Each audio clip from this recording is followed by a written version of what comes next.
Hello, my name is Ben Friedman. Welcome to Ben and Bran See a Movie, the show where Ben and Bran see movies. And Branson is out this week, so it is just me, Ben, recording. And I didn't have a specific movie I wanted to talk about this week.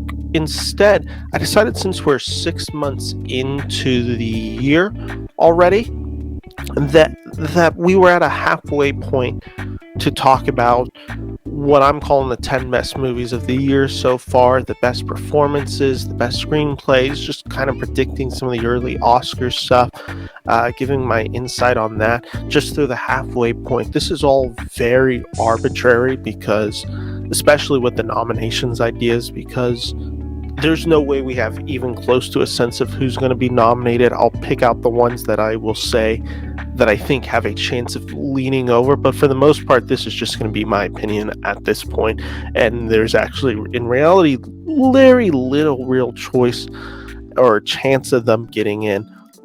So with that said, I have a few categories we're going to go through, and I'll break them down real quick. First off, it's of course my 10 favorite films of the year so far. Then it's the best screenplay. Then it's best supporting actor, best supporting actress, best director, best actress, best actor, and most underrated movies, and the craziest movie, and the best studio so far. So it's just going to be basically just a recap of 2022 so far. What's been going on? I've been pretty impressed by this year. I think it's been a really good year for movies so far. I mean, there's been a lot of just big films that have hit in a really satisfying way. There's been a bunch of smaller films from more prestigious or more vigorous filmmakers. You've been able to get a sense of different studios taking over. Probably for the past 5 years, it's really felt like Disney has just been the oligarchy. They control everything. That has not been the case this year. There's been a great blend of other movies that have been able to pop off and really succeed at the box office. There's been a lot of films from different types of filmmakers that we haven't seen from in a while. I mean, we had a film from the Daniels this year. We had a film from the Jackass crew. I'm trying to look at some of the other ones we've had. We've had random films from filmmakers like Robert Eggers, Baz Luhrmann, who this is his first film since 2013. There's just so many of these guys just randomly throughout that it's going to be pretty fun to just talk about this. There's been some really great, just random films to come out at the beginning of the year. Sundance films, we've gotten to see a few of. One of them that I'll be really talking about at large. There's been some really good remakes too that I've been surprised about. So with that all said, I think the cool part about this all is just 2022 has been a place so far where it really feels like movies are back. I'm going to the movie theaters pretty often. This summer has just been week after week after week. There's just one or two big films in studio each week, and I've been checking them out, wanting to go. And like I said, I've had a lot more positive experiences. You know, last year I was talking about it. I think I only gave one, maybe two films the 4-star review. I think I'm already at 5 this year that I've given the 4-star review. I've given a lot of 3.5s this year.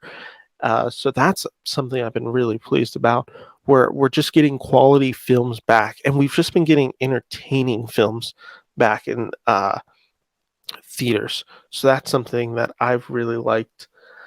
I'm trying to think what else has just been significant about this year. Oh yeah, you've been hearing films just come back, like not just in theaters, box office wise. You're really starting to see films take off again, where it's not, like I said, one Disney studio taking care of, like where Spider-Man No Way Home breaks the record, but not many other films really get to compete that year. You're getting to see films have big openings like $150 million, like Top Gun, or even Elvis doing 30-ish. I think Jackass did really well. I want to say it was around 20 its opening week, and Sonic the Hedgehog 2 The Batman opening up to over $100 million, Doctor Strange at like 180.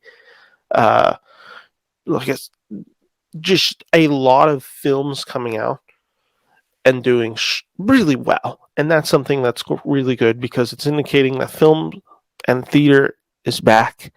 And there's a few films that really survived the pandemic. There's been this new clash that you've been seeing going on, and this isn't any new form of commentary. Uh, but it's the idea that streaming is really cutting into the box office, and is that killing the theater experience?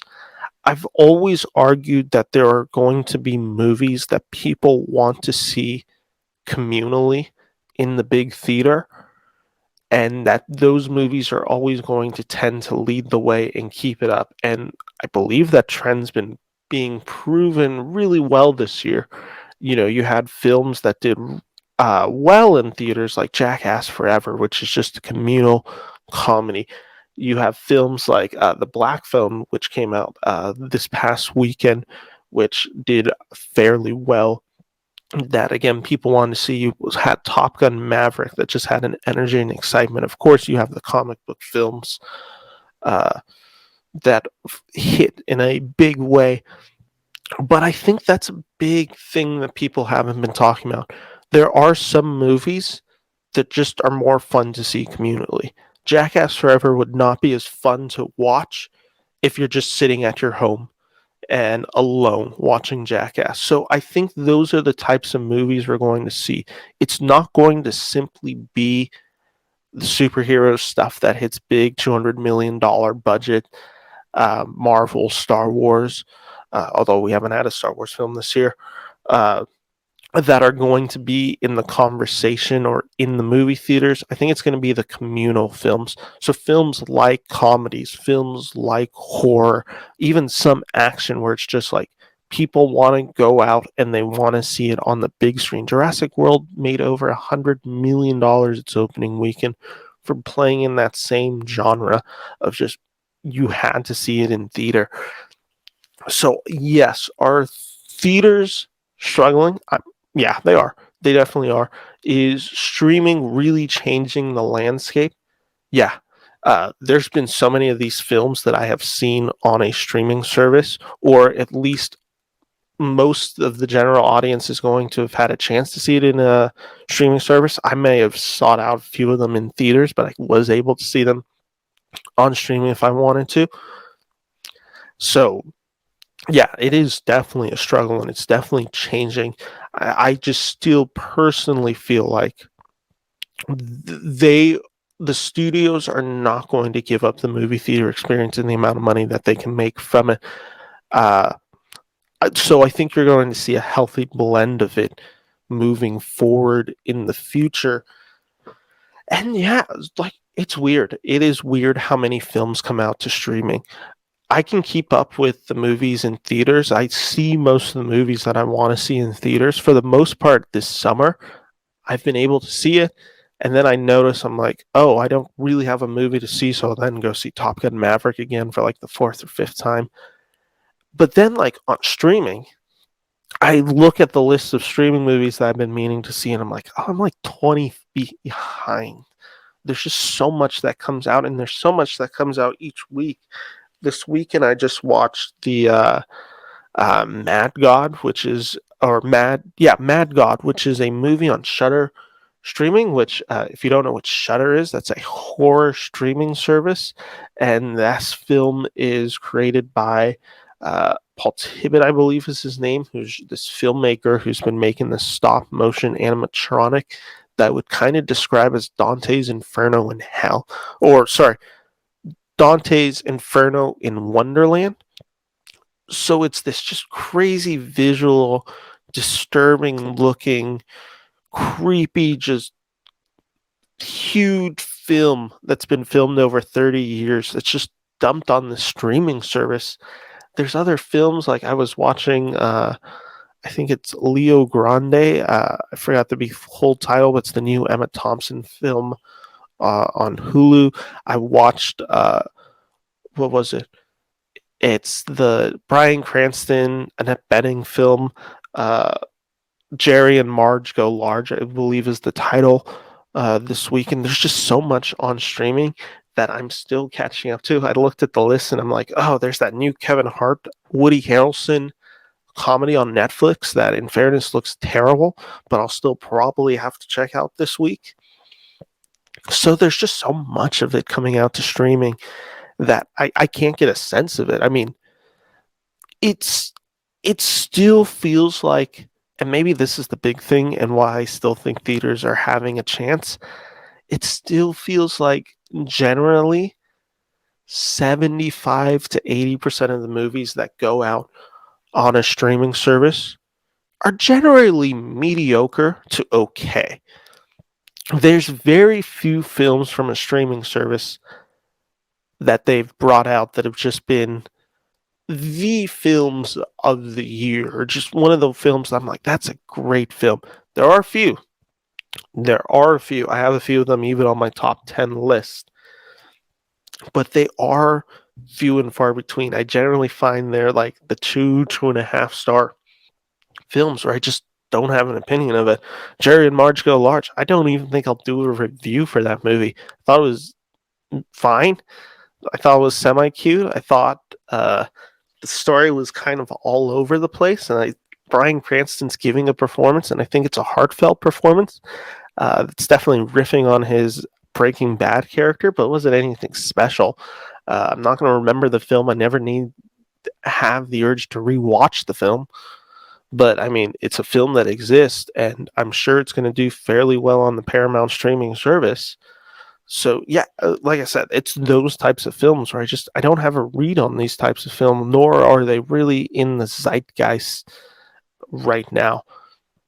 So let's just get on with it because I have a lot to talk about today. So I'm going to start with just framing this so you know the films that I love the most this year. So I am going to do my top 10 list of films, and I'll breeze through them really quickly. I think for the most part, I've done a review of all of these films, so I will definitely be rehashing old ground, but I'll try to add some new insight or maybe some new thoughts that I've had on the film, or explain why they've risen or fallen a little bit on my rating. So coming in at number 10, I had the A24 film X, which I still think, for my money's worth, is the best horror film to come out this year. I like The Black Phone. It came close. There's something so fun about X to me, though. It's this great throwback to 70s slashers. It's a horror film that I found just the right amount of scary, but wasn't just overly grotesque or gratuitous. It was just a horror film that it felt kind of like a party. You were able to enjoy yourself. You had lots of fun. There was these fun, over the top performances. There's some great comedic beats, especially with the character played by Kid Cudi. I thought this was a powerhouse of three women, including Brittany Simoneau, Mia Goth, and Jenna Ortega. So for all those reasons, this film just hit for me in a really satisfying way. And I've heard some of the criticism about the Mia Goth, which, just spoiler alert, she's in dual character role as both the young girl being stalked by the grandparents and the grandma. I've heard some criticism towards the makeup. I actually thought it was pretty impeccable makeup work. And yeah, they set it up for this prequel where we're going to explore the grandma and we're going to have Mia Goth in the film the whole time in the old person makeup. I'm pretty excited about it. I really like this film. I think it was a good start to the beginning of a new slasher franchise. I'm not sure if this is going to be like the next Halloween or Friday the 13th or anything like that. But for what this film was, I had quite a fun time watching this film. Easy rewatch. I think it's an easy film to introduce to people into A24. Shockingly enough, it's also a film that, when you hear the premise, you just feel like there's going to be a huge number of the audience who isn't going to see this film. They're not going to see a film about porno actors being killed off in this like haunted type of house in Texas. It's a pretty conventional standard horror film that I think the premise makes it sound a lot more shocky or risky than it actually is. Uh, for A24, this is probably their tamest film they've ever made. So yeah, that's my number 10. And let me just grab some water real quick. I just woke up, so my voice is still a little bit of that cracky. I hear it a bit. But number 9. Number 9 was a hard one for me to rank because, like, technically, if we're just going for did I get exactly what I wanted out of this film, then have to be in like my top list. And if we're also going by how hard I laughed during this film, it again would probably have to be in my top of the year list. But it's also weird to fully say that this is a movie because there's no really coherent story going on. There's no acting in it. It's just guys doing stunts for an hour and a half. And that's Jackass Forever. Again, you've seen the film. You know what it is. So I knew going into this film what it was. And I got my money's worth. It was the hardest I've laughed all year. It just straight up is. It's the funniest film of the year, and my money's worth. It's probably going to be the funniest film of this year. It is all just the Jackass humor. It is pranks. It is people in pain. It is animal stunts. It's crazy visual stuff. It is almost like a horror film where it feels so visceral when you're watching it because you know these guys are in danger and it just feels shocking and you kind of can't turn your eyes off. This is the one type of film that I really like seeing with an audience where we're all reacting to something on screen. We're all having a good time. I went to Applebee's before seeing this movie. And let's just say we had some fun before when we were in Applebee's going into Jackass Forever. And everyone in the theater had a similar experience where it feels like everyone pre-gamed going to Jackass Forever.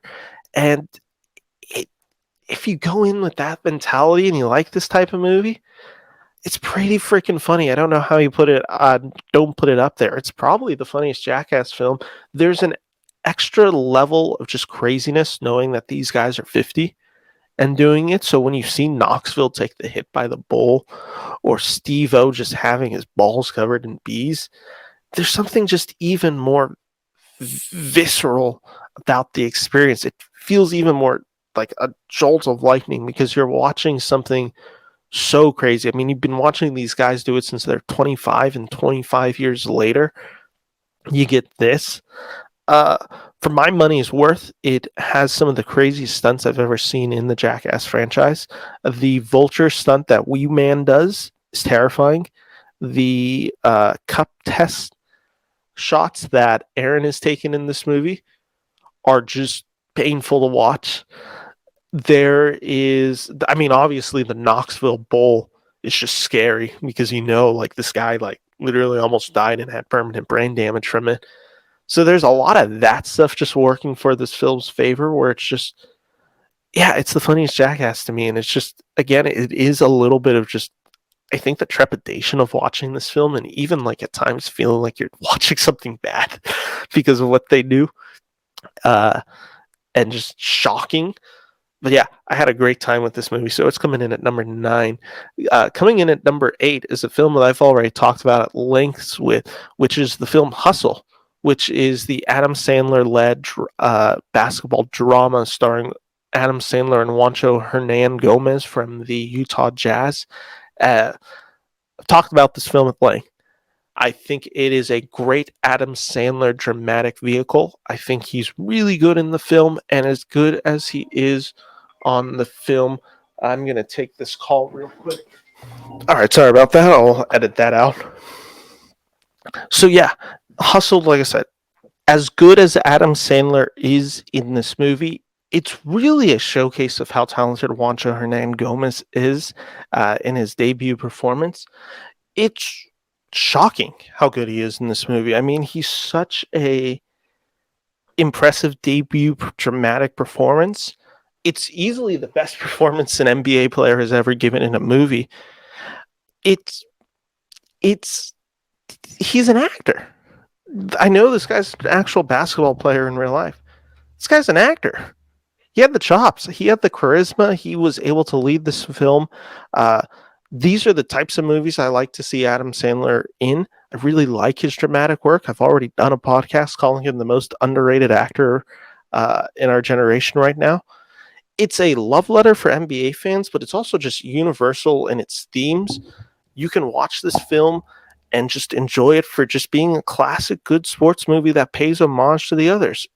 It's not ripping off if you directly acknowledge that this film is shot in Philly and is paying its respect to Rocky. So for all that said, number 8 is Hustle.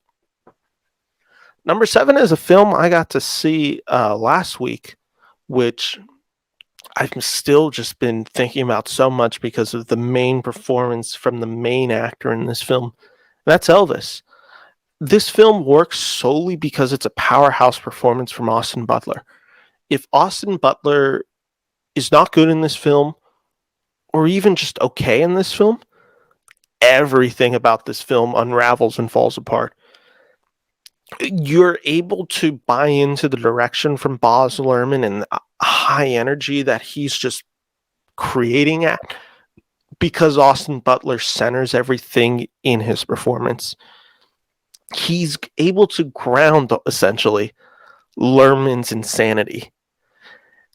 And this film's a roller coaster. It literally feels like when you're on, like, I'll take a random ride from Disneyland, the Incredicoaster, which is just you going 60 miles an hour, and there's just like this little scene of a Jack running by, and then like another scene of Bob chasing after Jack, and then like dash randomly at just one moment. That's what this film is. Everything's running at 60 miles per hour. You're not sticking with anything too long.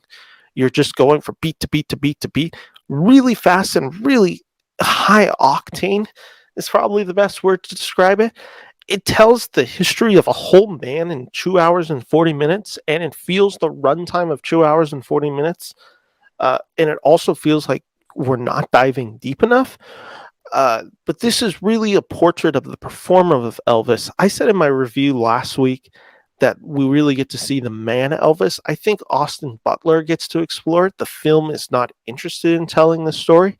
It is interested in telling the lash, the exciting, the just huge story of Elvis, the performer, and what drove him as a creator. This film's again also just concerned with seeing how music hasn't really changed since really the 60s and the 20s, 10s. It's a film that just explores abuse within the industry and artists being taken advantage of. Baz Luhrmann directs the hell out of this film. If you're going by beat, am I getting my money's worth with Luhrmann's directing? There is a lot of direction in this film. There's a lot of montages, there's a lot of flashbacks, there's a lot of zooming, there's just a lot of camera work, and it feels like a movie that was directed. And I mean that in the sense that, like, you just feel the direction. This is not a camera that is there capturing something. It is a camera that is moving and working around and getting its money worth. People are going to either like or dislike that style. I thought it really worked in this film, but again, it really works because Austin Butler really works in this film. So he's just able to ground all of the madness of Elvis's life, of Luhrmann's direction, all of it just in this film. I thought it was a really impressive film. And you'll be hearing Austin Butler come up in one of the other categories, which is not really a surprise. So yeah, that's my number 7. And coming in at number 6 is a film called Cha-Cha Real Smooth, which is also a film I got to see last week. This was the big film out of Sundance. This is Cooper Rife's follow-up to his 2020 film, I believe, which was Shithouse. I'll be fully honest, it's not a film that I am familiar with, but I've definitely added it onto my list to watch just because of how impressive I thought Cooper Rife was as a talent in this film. And there was a lot of things to love about Cha-Cha Real Smooth. I will say that this film never fully came together in scenes for me. There are moments where I think the story does get lost uh, in Cooper Rife and Dakota Johnson's relationship. There are scenes that I wish were further fleshed out. Uh, but this is a young filmmaker, and that's what ultimately really impressed me. This was a really incredible screenplay from a just young talent. Cooper Rife is my age at 24, and it was shocking to me to find that out because he just writes older. He just has a maturity to him. Uh, he also is able to capture something that felt so real to me, and that's the experience of being my age and growing up and feeling lost. It was all elements that really rung true for me. I thought it was a really honest film, and I thought, again, this is a film where you feel the writing. You can see what Cooper Rife is doing with the dialogue and how the characters interact, and there's a lot to be said about that. For some people, it's going to be too on the nose. I thought it felt real, so I really liked it. But yeah, this is a film that just has a lot. Cooper Rife is really talented as both a director and a writer, and also the star of this film. He had just such a natural charisma on screen. He felt like a leading man, but he wasn't the typical type of Brad Pitt leading man. He just felt like the everyday guy. Dakota Johnson's just lovely in everything she's in. I've really made a 360 on her, where I used to just, obviously she was the 50 Shades girl. She's a really talented actress. She's a really beautiful actress. She's one of the best working in Hollywood, and I think she's also one of the ones taking the most interesting chances within Hollywood. So yeah, Cha Cha real smooth. It's a really sweet film. I understand why it won the Sundance Audience Award. It is one of those types of crowd-pleasing movies. Like I said, it maybe doesn't fully come together narratively. There are some elements of the film that maybe feel a little tactile or just unequivocally earnest, that isn't going to come together for people. But for my money's worth, I thought it was a really well done film from Cooper Rife. Coming in at number 5 is a film that, like I said with Elvis, you feel the direction of this film. It is of the most epic scope possible. It's a film that somehow blends the epicness of like a Gladiator, Braveheart, uh, Last of the Mohicans, with also just this crazy art house sensibilities to it. From any thing, from its cinematography, its score, its special effects, it's just rawness in its performances, and that's the Northman. This is just a great directorial effort. This is a stunning action drama revenge film. It is, you feel Eggers' hard work when he's directing this film. It's so much. There's so much to this film, and it's a film that never holds your hand. This is dives deep into Norse mythology. And if you're not down for it or you're not understanding it, Eggers never plays it safe for his audience. He just full on goes, this is the movie I'm making, and you're going to either buy into it or you're not. I bought into this movie a lot. Alexander Skarsgård is amazing. It's one of the most physical performances you'll ever see, not just in terms of his size, but also just in terms of just the way he just exudes energy in this film. There's something so powerful and just animalistic about his performance. He literally feels like a lion roaring himself into battle. It's a all-around incredible film. It's one that I can't wait to revisit. And yeah, it's just one of the best of the years. It's a film that did not perform well. It definitely underperformed, which is too bad, but it was also one of those films where it's just like, it's a $90 million film with, like I said, an audience that wasn't going to come out, especially once people had been talking about the movie. And again, it's not just an action film. This is not an action film that is easy to buy into. This is so much more. There are just scenes of Valkyries flying through, but they never tell you it's a Valkyrie or explain what the mythology of the Valkyries mean within Viking Norse mythology. It is just simply, you are there, you better buy into it. And if you're not going to get it. It is Shakespeare. That's what this film is. It's essentially the story of Hamlet, told in a new fashion. And what I mean that is there are literally lines close to just taken from Hamlet, reworked in this movie. So yeah, this is not a film that is going to work for everyone. It worked for me a lot, and I really enjoyed this film. Coming in at number 4, I could have put this one number 3. This one came close to me, and it ultimately became heart over mind, where to me, my brain tells me it's a better film than my number 3, but I just loved my number 3, and had more issues with my number 4 in some regards than I did to my number 3. But my number 4 is the film Everything, Everywhere, All at Once. This is the most bonkers film you'll see all year. This is a film that moves to its own beat.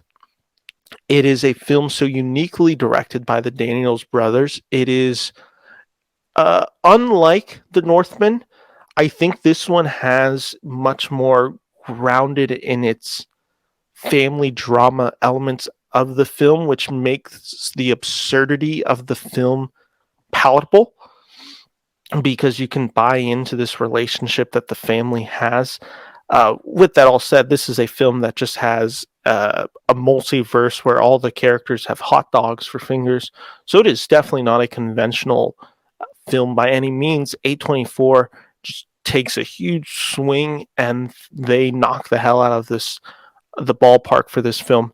Michelle Yeoh and Stephanie Su just have a great mother-daughter relationship that is actually pretty similar to another one in another film this year, Turning Red, but I think this film does it in a much more fleshed out way and a much more sweet way. It's a film that, again, breaks every convention, and the Daniels know it breaks every convention. They know what they have to do to break convention, and they direct it in a way that does it. And then they rebuild it in a way. They rebuild convention when it matters, and it's a film that defies logic but is also told in a logical manner. It's a film where you just know people like the Daniels. They're not just throwing everything at the kitchen sink. They're meticulously planning out what they can and cannot do in this film. They've seen other films. They're paying homages to films like Kubrick's work in 2001, to other action films that made, like, Enter the Dragon, or even some of Jackie Chan's work, to even referencing characters that some of these actors and actresses have played, like Crouching Tiger, Hidden Dragon, beats of The Matrix, just all of this, all within this film. And it's wild. It's one of the most fun films you'll have this year, and it's definitely the most unique film to come out of 22. So yeah, if you haven't seen it, Everything, Everywhere, All at Once, definitely worth the check out. Yeah, you'll love this film. This is one of my biggest recommendations. Go check out this film. Coming in at number 3, this is where I said heart mattered. And also, let me also say this, because I forgot to mention this point with Everything, Everywhere, All at Once. The reason it made number 4 and not number 3 was I thought the film was a little long, and the final half hour of the film, I thought there were scenes they could naturally wrap it up, but it kind of felt like they kept going through, which, as I say it, is also very true and can be said about the film that I'm about to mention. It just so happens I like that they just kept going with this film and they never let you out. It's The Batman. It's a 3-hour film, and it's definitely a film that could have ended about 5 times naturally in the final half an hour. I just like that didn't. I like that they took everything with this film and just made the most Batman pure story we've had yet. It's a near perfect comic book adaptation for what this film is. It follows Batman as really Batman in year two as a detective. This takes all of the influence from Fincher. Matt Reeves is almost coming close to ripping off, but it's still an homage to Fincher. That is not to say Matt Reeves is not a very talented director. He does some amazing, crazy shots in this film. There's some amazing action directed. There's some crazy cinematography, just some crazy just looks to this film. There's a chase scene that at one point is filmed largely on a rear view mirror in the middle of a rain, and it looks impressive. It just looks so sleek and cool. I can't sing Matt Reeves' praises enough. He's done it already with the Planet of the Apes trilogy, and he does it again with this film, where he just makes something so cool to look at. Yeah, what else am I going to say about the Batman that I haven't talked about? I've talked about it at length at this channel, but I just will mention a few things. Giacchino's score, obviously, I thought the performances of Pattinson, Kravitz, Daniel, and Farrell are all good. It's a film that hasn't really fallen off for me. There are some issues when I think back about the film that I have, and there's also some decisions that I feel even more strongly positive on. The fact that Pattinson's performance and the idea of just never showing Bruce Wayne in this film, I was totally fine with, and it's grown on me. I think Pattinson will make a great Bruce Wayne when we explore it, but it's just not in this film. Still don't like the Joker scene that's just added on. When I'm talking about scenes that could just be straight out cut from this movie, that's the easiest one. Though, you know what's funny is I didn't like the scene they added in this film. Had they simply, though, kept the scene where Batman visits Joker in Arkham to try to get a read on the Riddler, I actually would have preferred that than the scene we get in the post-credit at the very end. It's not post-credit, it just kind of feels like the end cap, and it feels very much like a post-credit scene. But had we gotten that scene, which is technically, I think, 3 or 4 minutes longer than the Joker end scene, I actually would have preferred that, because I thought it made more tonal sense within the film, and I like that they would have then established this relationship with Batman and Joker. The way we get it in this film just feels pretty shoehorned in. So I wish they had taken that scene that got cut, put that in, and then taken out the scene with Dano and the Joker. Regardless, love this film. I think it's a really good film. It's one of my favorite Batman films, and it really just worked for me in a really satisfying way. I don't know if everyone's going to love the realistic take. I certainly did. I know my dad wasn't the biggest fan of them just going full on realistic. The Penguin's just a gangster. Dana's just a psychopath. Yeah, I know people might have issues with that. For me, it just really worked out. So yeah, that's my thoughts on the Batman. So that's why I made my number 3. Again, I might have to switch it to number 4. Logically, like when this is all said and done at the end of the year, Everything Everywhere All at Once probably will actually take over the Batman and be my number 3, and my Batman moving down to number 4, or whatever it is for the end of the year. I think Everything Everywhere All at Once will surpass the Batman. I've also seen the Batman a few more times than I've seen All at Once, so once I see both of those films a little bit more, like I said, my biggest complaint for Everything Everywhere All at Once was I did think the final 20 minutes were just too long, and that Batman is 3 hours, and there are scenes that could clearly be edited. I just didn't have an issue with the scenes that they kept in the Batman. So, coming into number 2, I've talked about this film a lot too. This film is Megan Park's The Fallout, which actually premiered at, I want to say, South by Southwest in 2021. It's a film that follows the aftermaths of a school shooting. It's the most heartfelt and real film you'll see this year. It's an incredibly tough watch, and with every tragedy, it just becomes even tougher and tougher. It's a film that presents a tough conversation that is so necessary to have. It's not a political film. Uh, if It's not a political film in the sense that this is not a film about people fighting for something or fighting for gun reform.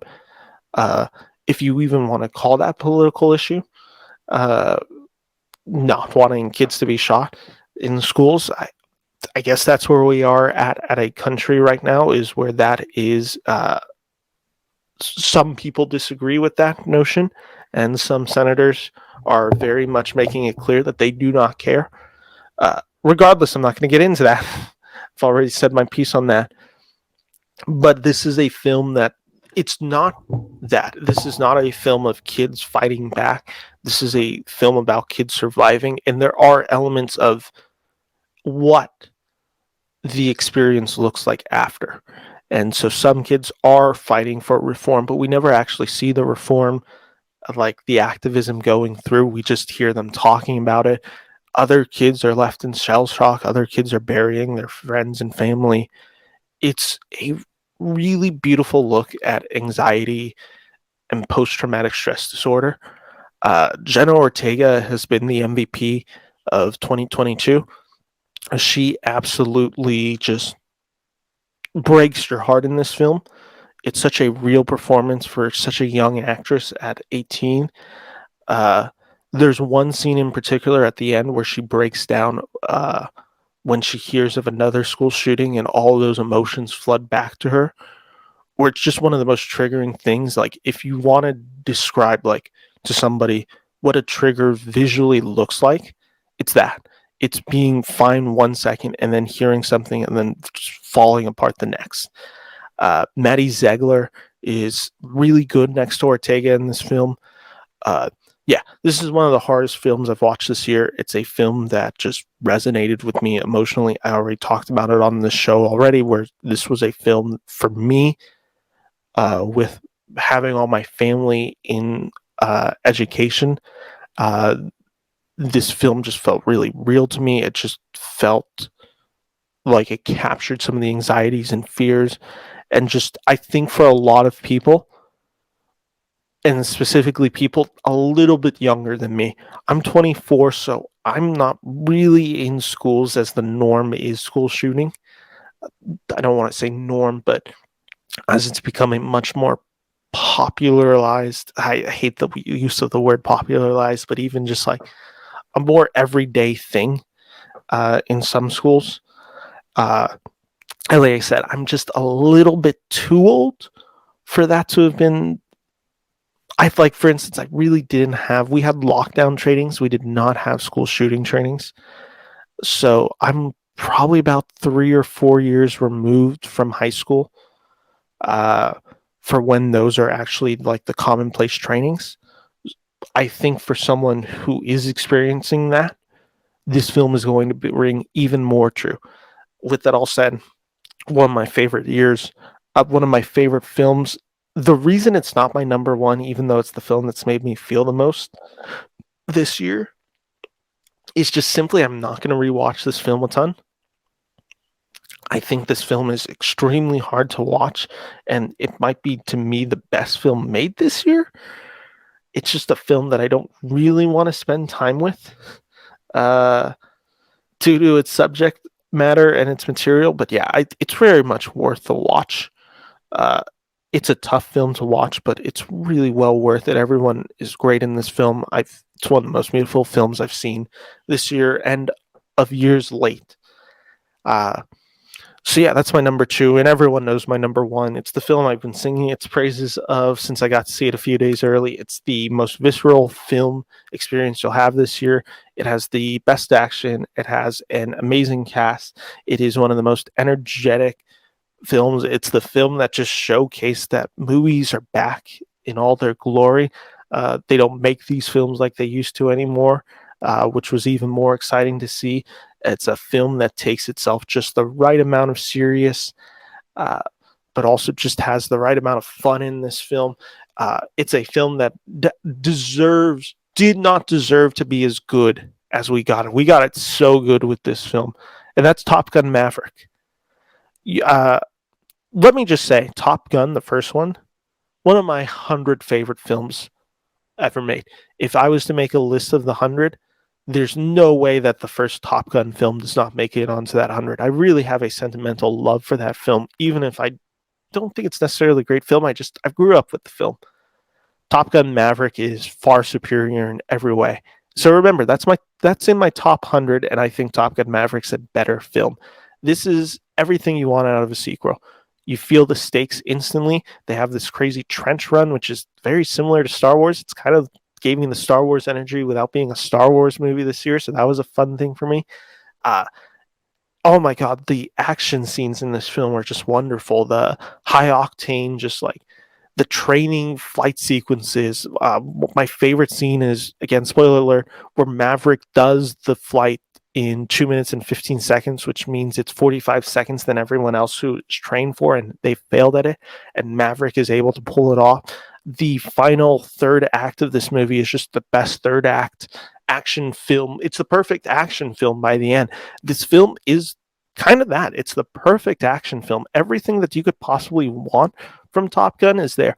There are so many great performances in this, alongside with Tom Cruise, who brings in a really heartfelt performance as Maverick. You have Miles Teller having a big comeback year as Goose's son Rooster in this film. He's great in this film. He's absolutely tremendous as Rooster's kid, as Goose's kid.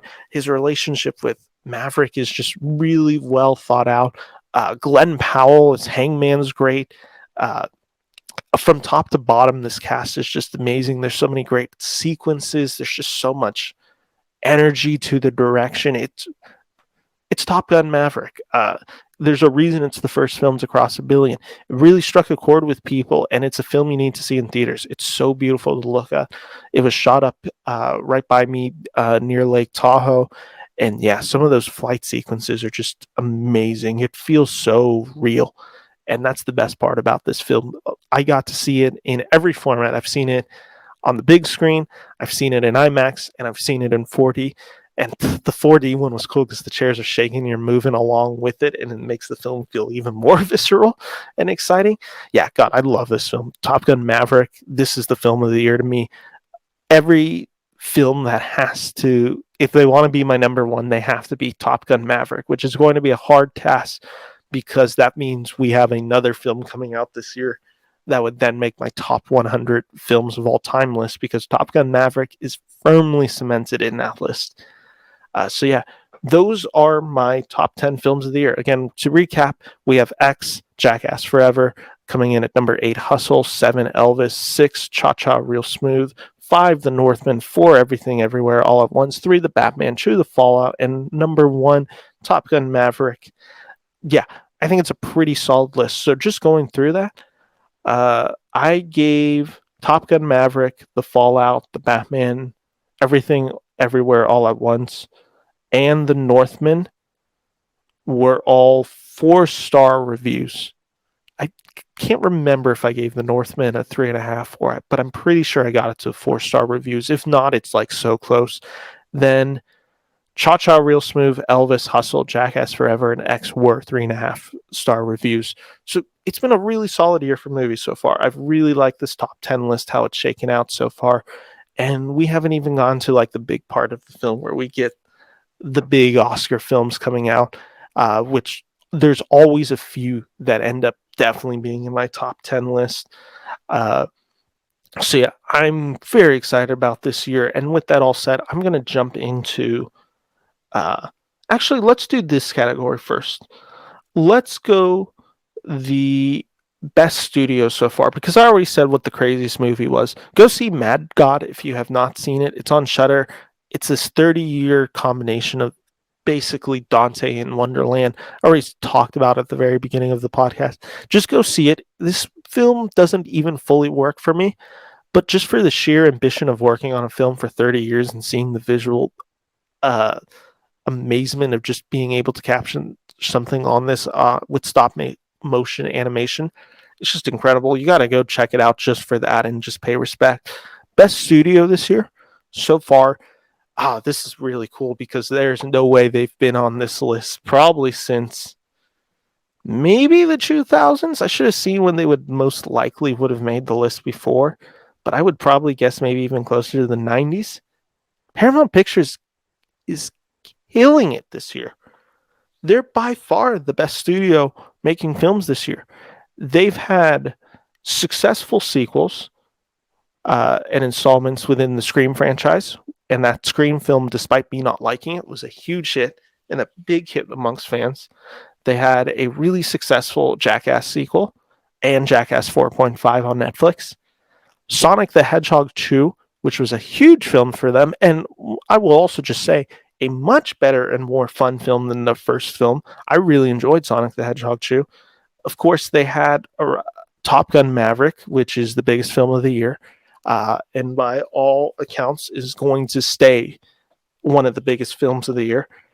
They've even been able to launch a few new things with Uncharted, which again is a film I thought was okay, but it's definitely going to get a sequel. And they were even able to do their own original IP with The Lost City with Sandra Bullock and Channing Tatum. They're just the studio to beat right now. They're sitting comfortably on top.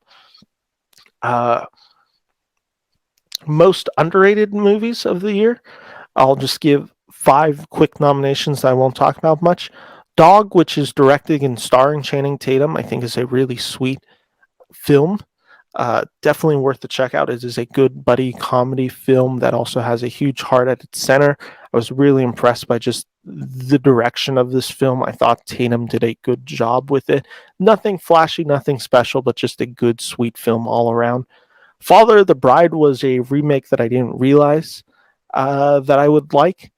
I didn't think we needed it, but ultimately I was charmed over by this film. It's not a comedy. It is definitely more of a family drama with light sensibilities of comedy, but I just liked Andy Garcia in the main role.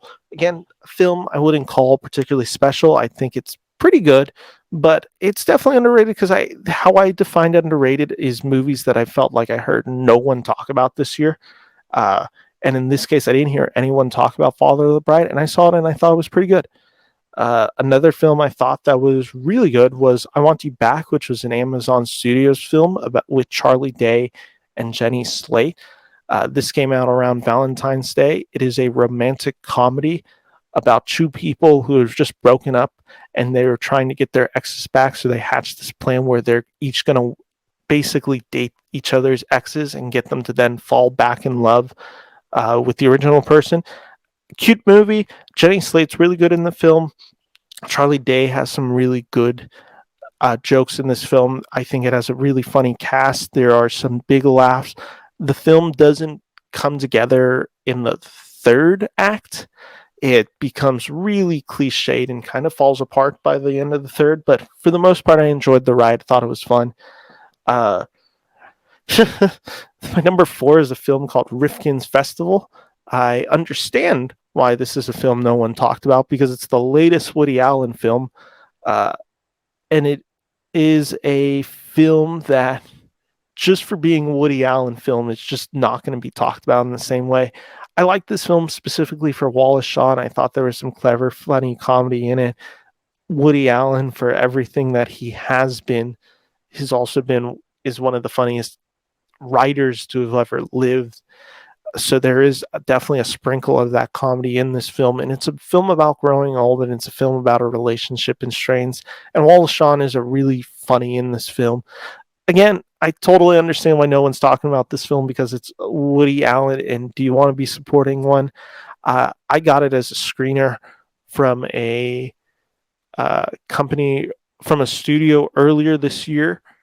And when they offered me a film with a known actor and a known director, I jumped at the chance to review it. Yeah, I totally understand, though, why people are not talking about this film, and I don't begrudge this. But if you're looking for a film like this, and you can accept that it's a Woody Allen film, and again, that's a hard accept, but if you can, I think you'll like this film.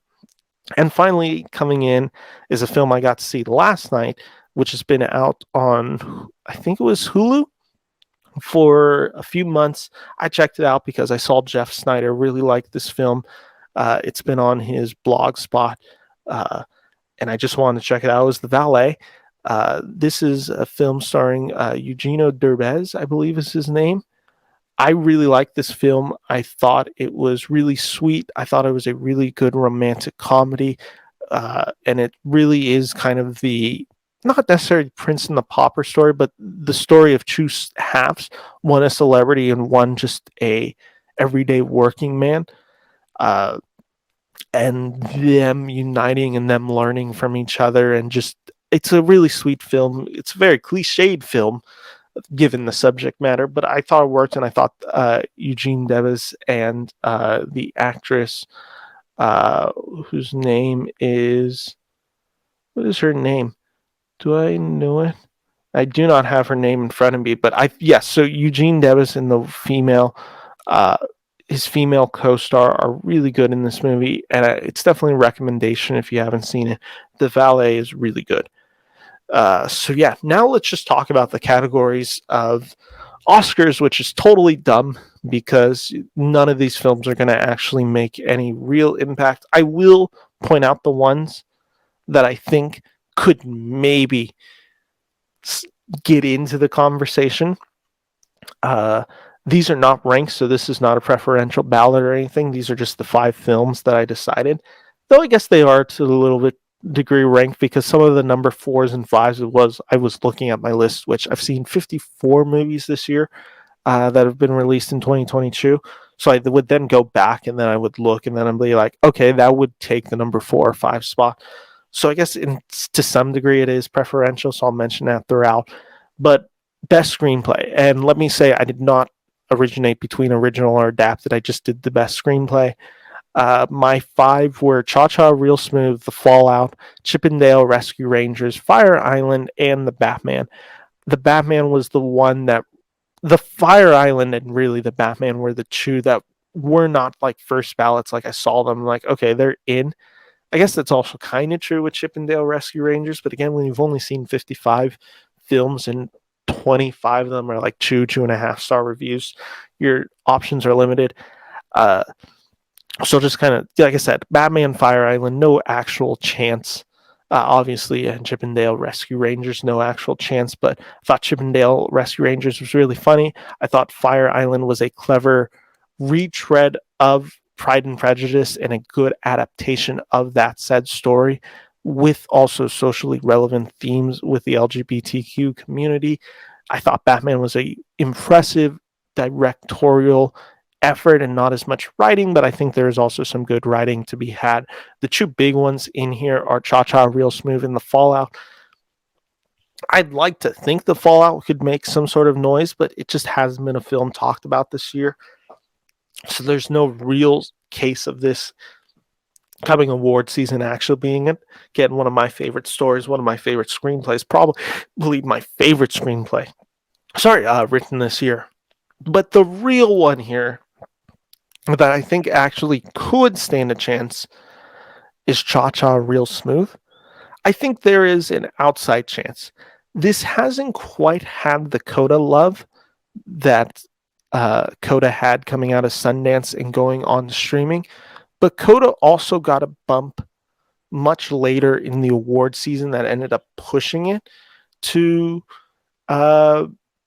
obviously a Best Picture win, but also a Best Original Screen or Best Adapted Screenplay. I don't see Cha Cha Real Smooth having that. The argument that I would have in favor is the screenplay awards in the Oscars always tend to reward new writers and new voices. So Cooper Rife has that. I've heard mixed reviews from this. I've heard it's been mostly positive. I've also heard people, again, kind of criticize it in similar ways that I did, and some just more negative than I have. So I don't know if it's going to have the general love that a code is going to have. So I don't think really any of these 5 are going to get into it. If any of them got into it, though, it would be Cha Cha Real Smooth, I think would be most likely. So yeah, those are my 5 best screenplays this year. Cha Cha Real Smooth, The Fallout, Chippendale Rescue Rangers, Fire Island, and The Batman. And then the next category I have is Best Supporting Actor. On this list, I think there is maybe one that could make it onto the actual best supporting actor in the Academy, and that's still a far chance, but I could definitely see this film having a resurgence. So I'll just start with my five. Yeah, I have Ki Hai Kwan from Everything Everywhere All at Once. I have Juancho Hernan Gomez from Hustle. I have Pedro Pascal from The Unbearable Weight of Massive Talents. I had Conrad Ricamora from Fire Island, and I had Miles Teller from Top Gun Maverick. Again, realistically, none of these five are going to make it in, except one I think has a really good chance. So I'll just break it down. Miles Teller, this was definitely the filler. I just ended up going sentimental. I really liked Miles Teller in this movie. Wouldn't call it actually one of the best performances of the year, but one of the biggest movie star churning performances of the year. I will say this did bring Miles Teller back in a really big way, and it is a big film for his career, and it might have just turned him into a superstar. Unfortunately, he's followed that up with Spiderhead, which I thought was a lackluster film. I thought if Spiderhead hit big, this would be the year of Miles Teller, but it didn't hit. It was actually a pretty bad film, so he's still riding on the goodwill of Top Gun Maverick, and there's definitely going to be support and love for him, I think, in the next few. He needs to just capitalize on it. I hope he takes it big because I've always actually quite enjoyed Miles Teller. Conrad Ricamora, I believe he plays the Mr. Darcy role. Again, my Pride and Prejudice knowledge is not the best, but he plays the Mr. Darcy role in Fire Island. He's a guy I've never seen, and I just thought he was a charismatic presence on screen. I thought he had a really good chemistry with the lead. I really liked watching him, and he was the most interesting character in a film that I thought was really well done. Pedro Pascal, for all sakes, gives the funniest performance of the year in Unbearable Weight of Massive Talent as the drug dealer Javi. His chemistry with Nicolas Cage is off the charts. It's a great comedic performance. They never recognize comedy within the Academy Awards, but this is one of the best. This is one of the best comedic sidekicks we've gotten a great deal. Pedro Pascal is crazy funny. Juancho Hernan Gomez, again, I thought he gave a really shockingly great performance in Hustle. I already talked about this. The one that I think has a chance right now is Ke Huy Quan from Everything Everywhere. This is the actor who played Short Round in Indiana Jones and was in The Goonies. He came back in a big way in this film. He just has that story and that narrative the Academy likes. And to me, he's also the best part of this film and has some of the sweetest, most tender moments within the film. And if Everything Everywhere All at Once has a huge resurgence come Oscar, which I think is pretty possible, I could see the Academy going and rewarding a film like this. He seems like the actor that has a really good chance of getting a nomination, especially if it's in a supporting category. Coming in for my next category is the Best Supporting Actress. I'd be pretty shocked if any of them get in. I think there is a case for two, but that case is really only there if the movies from the Oscar seasons underperform and just aren't as some of the films that we feel like are going to be big films coming out at the Oscar. If they don't hit, I think there is chance for two of these to maybe hit it. But I'll say which ones. I have, so for Best Supporting Actress, I have Maddie Ziegler from The Fallout, Stephanie Sue from Everything Everywhere All at Once, Nicole Kidman from The Northman, Dakota Johnson from Cha Cha Real Smooth, and Elizabeth Olsen from Doctor Strange 2 in the Multiverse of Madness. Elizabeth Olsen was definitely the choice of just, I had to fill the slot. And I also just genuinely thought she was really good in this film. And I thought Olsen is the most talented actress in the MCU for a while. And I think she showcased it with this. She's kind of the saving grace of a film that I thought was good, but not great. But she really makes the film something special. And every scene she is in, she's just marvelous in. But again, not even a real contender. No way she gets the love, and non-deservingly as well. Maddie Ziegler, again, it's a film that's just going unrepresented with the fallout, but I think if I had a personal ballot, there's no chance that she would not make it onto my list by the end of the year unless we just get some really amazing supporting performances. But she's not realistic, but I just wanted to give that shout out because I thought Ziegler was fantastic in the fallout. Nicole Kidman in The Northman. The Northman really works because of a pivotal scene Nicole Kidman plays in the film towards the second to third act of the film. If that scene doesn't work, then it decontextualizes what the Northman is. And with how she portrays that specific scene that she has with Sarsgaard, it's so important because that's the driving force of the movie, and it makes the film extremely interesting. It takes it from a revenge film to something so much more with Kidman's character, and I think she should be rewarded for this. Listen, if she could get in for being the Ricardos last year, I think she should definitely get in for a performance like the Northman, which I just thought was far superior to anything she did in being the Ricardos.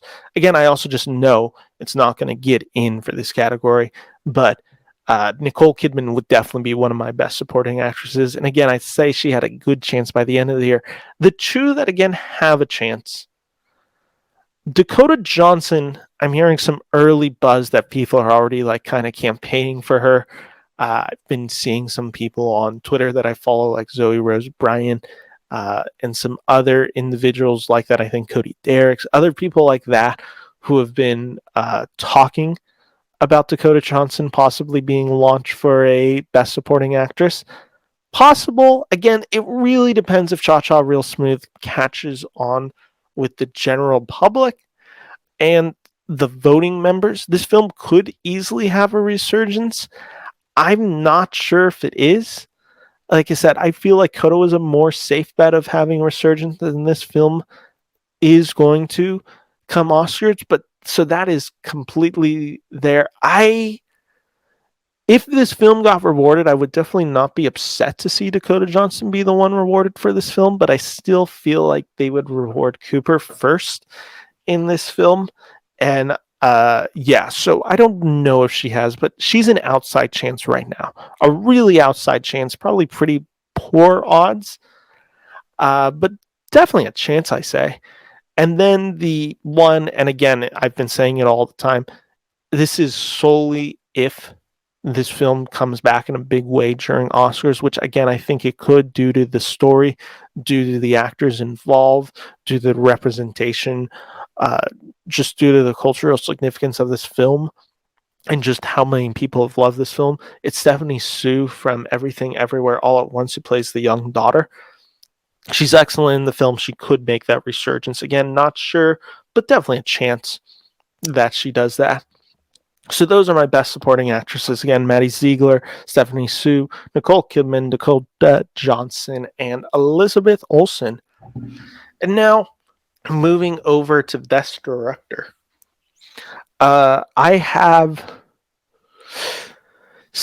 the interesting thing.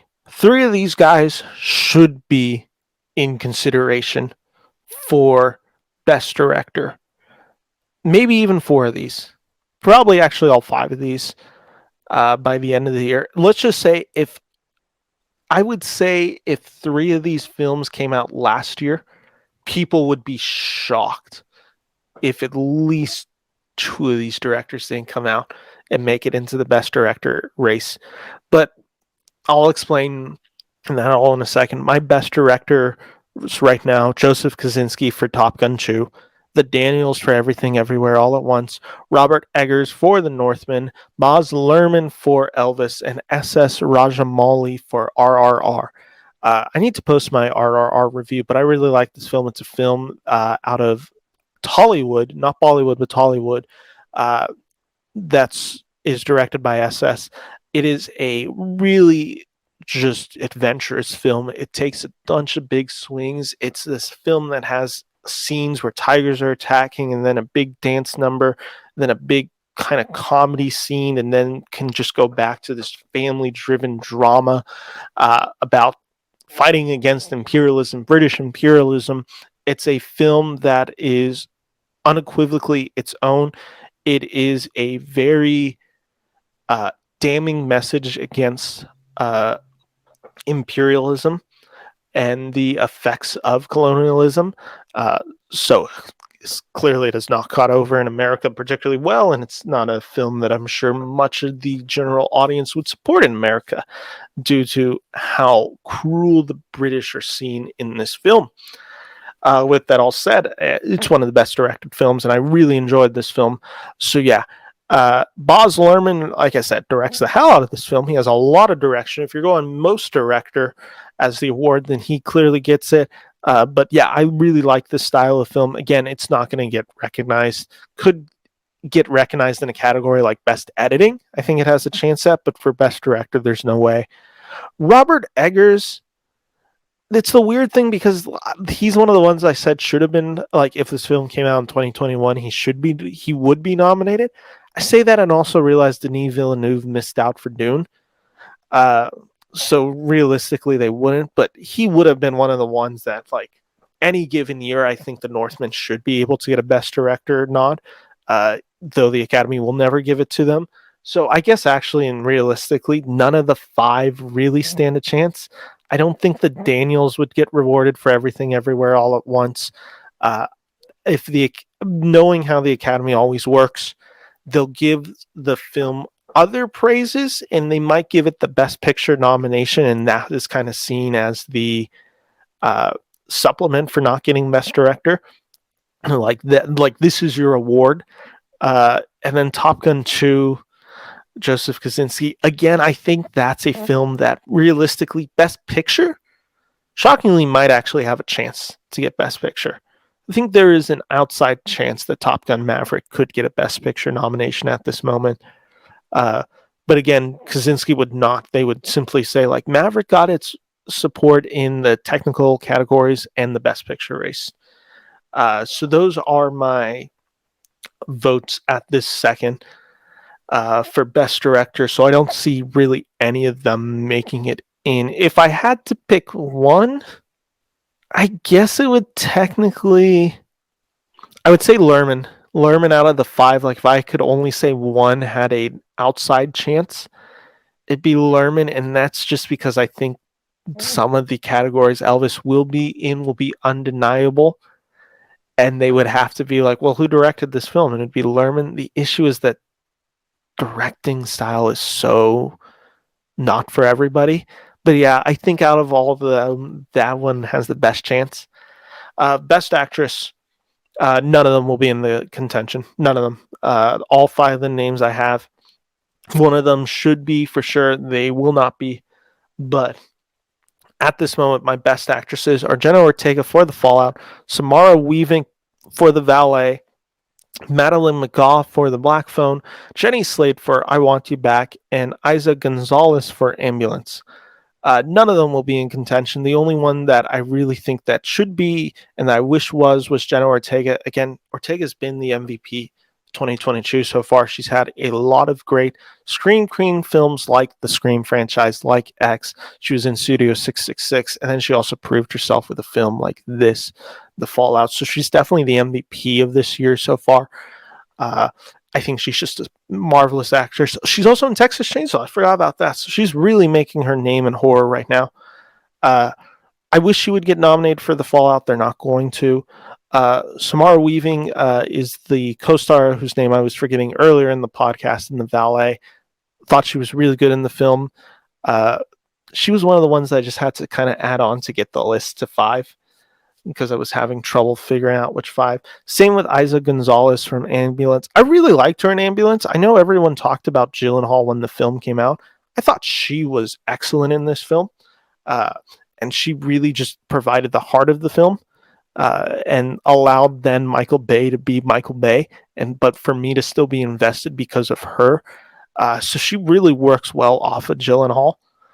Jenny Slate gave a really great dramatic performance and a comedy performance in I Want You Back. She broke my heart in this film. She definitely has some of the more emotional scenes in this film. I was pretty impressed by her all around. And Madeline McGraw is the best part of The Black Phone as the young sister in the film. Won't spoil much about her role in it, but I thought she was a really good actress in this film. So again, none of them are going to make it realistically. But with that all said, my list for Best Actress is Jenna Ortega, Samara Weaving, Madeline McGraw, Jenny Slate, and Isa Gonzalez. And for Best Actor, there's one on here that kind of feels undeniable. I'd be shocked if they did not get him on this list. I feel like this film is going to be a film that's going to be talked about. And honestly, if Rami Malek can win the Best Academy Award for his portrayal of Freddie Mercury, I don't understand how Austin Butler can't at least be nominated for Elvis, which is a performance that I just found far more engaging. But anyway, with that kind of spoiled, my Best Actor list is Austin Butler for Elvis, Alexander Skarsgård for The Northman, Cooper Raiff for Cha Cha Real Smooth, Adam Sandler for Hustle, and Eugenia Derbez for The Valet. This is a hard one category. Again, Austin Butler feels undeniable. He just feels like there's always one of those actors or actresses who they had a film that came out earlier in the year that just gets carried over and recognized because of how undeniable that performance is. That feels like it's going to be Austin Butler this year. He's the king. This is probably one of the hardest characters to portray in Elvis Presley. And I thought Butler did it magnificently. And I think Elvis is a little divisive, but Austin Butler is kind of universal in his praise. And I think it's just going to be hard not to give him the nomination. I think out of all the names I've said so far on any of these lists, Butler feels like the best chance at all of them. I think he's going to carry the momentum, and right now he's the guy to beat. I really think like some of the other ones, the other categories, it's like there's not really a race. The 5 actors who eventually make it into Best Actor, they have to beat out Austin Butler to get onto that list. And I think right now he is the bar. So I think he has a good chance. I really do think by the end of this year, I'd be pretty shocked if there were 5 performances more undeniable than Austin Butler and Elvis. Alexander Skarsgård in The Northman should, but again, it's a little bit more of a genre. It's definitely a little bit more divisive. It didn't quite hit. I think The Northman was a huge hit. I think people would be looking at Skarsgård as a realistic chance, or at least an outside chance, but in reality, there's none, in my opinion. Cooper Raiff for Cha Cha Real Smooth. Again, I already said I think there's an outside chance that he gets it for Best Original Screenplay. I think that's where they would nominate him. I think they would say, like, this is the reward for the film, is a screenplay writing, because that's probably the most notable achievement of the film, is its screenplay. So that's where Cooper Raiff would get lauded in, and deservingly so. I just thought he was a really charismatic presence within Cha Cha Real Smooth. Adam Sandler for Hustle is one of the best dramatic actors. If they're not giving him the nomination for Uncut Gems, there's no way they're giving it for Hustle, and probably, in fairness, probably not deservingly for Hustle, but right now it is one of my favorite performances this year. And Eugenia Derbez for The Valet. Again, not a chance. Definitely if he did not get one for Coda, and there's no way this film is even deserving of a Best Actor nomination.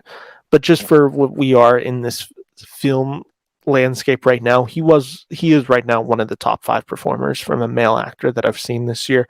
So yeah, in realistic, the reason I said this was all just like not really of any significance is because none of these films realistically have a chance. I think of all the films that have come out this year, the ones that could make some noise during the Academy Award season, like I said, I think Austin Butler for Elvis, impossible to ignore. Cha Cha Real Smooth has an outside chance, definitely, if it just creeps into the public consciousness as the award season gets closer and closer. Everything Everywhere All at Once, I actually have a pretty good bet. I would say that's a pretty safe bet on just making resurgence near the end of the year. I think there's a lot of people that are really in big support of this film. And Top Gun Maverick is going to not sweep because Avatar's coming out and Avatar could easily sweep, but is going to be in most of the technical categories, and I think then has a very good chance to possibly land a Best Picture nomination. Outside of that, nothing of this year that has come out so far feels like it has a realistic chance. I feel like those are the big films that could, at this moment, get nominated. But again, we're only 6 months in. We'll see how it ends up. But with that all said, that's my episode. That's my recap of 2022, the movie landscape so far. There is a lot of great movies coming out this fall. We have a Scorsese film coming out. We have a film from Darren Aronofsky. Will be having a film. There's just James Cameron has an Avatar film coming out. Like, Cameron's back since 2009. It's his first film since 2009. That's a big deal.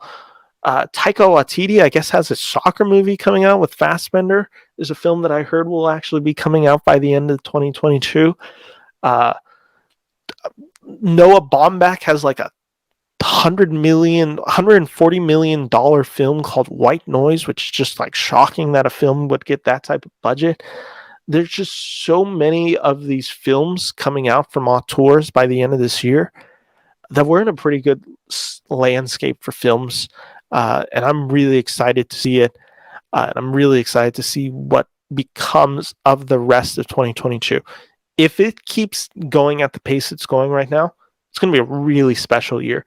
Like I said, the fact that I have 5 films already that I've given 4-star reviews, really good sign for a good year so far in movies. And one that seems to be hitting on all 4 quadrants of movie-going audiences. And yeah, I'm excited. I hope this year continues at the pace we do, and I hope by the end of 2022 we have a really good award season crop, because honestly, the past 2 years, I think they've been a little weak. The 2020 year was understandably very weak. I thought 2021 had films that I respected but did not love, and a lot of films in there that I just straight up did not think were good films, with a few that I quite enjoyed, like Coda and West Side Story.